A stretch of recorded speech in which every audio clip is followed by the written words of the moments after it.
ఎవడు అమ్మ కడుపులోంచి వచ్చినప్పుడు కోట్లు తెచ్చావా? ఈ శరీరం విడిచిపెట్టి వెళ్ళిపోయేటప్పుడు కోట్లు పట్టుకెడతావా?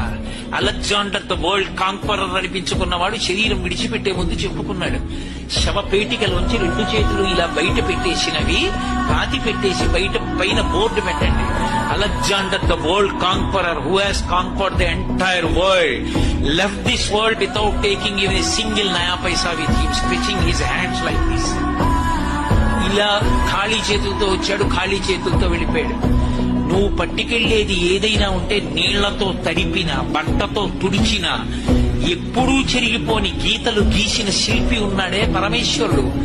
ఆయన్ని జ్ఞాపకం పెట్టుకుని ఆయన చెప్పినట్టు బతికి ధర్మాన్ని పట్టుకున్నవాడున్నాడే, వాడు శాశ్వత కీర్తి గణిస్తాడు.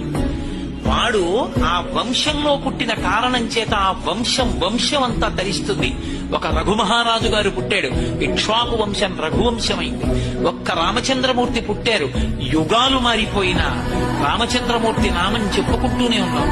ఒక ధర్మరాజు గారు మహానుభావుడు, ఆయన పేరు చెప్తే చాలు పరవశించిపోతాం.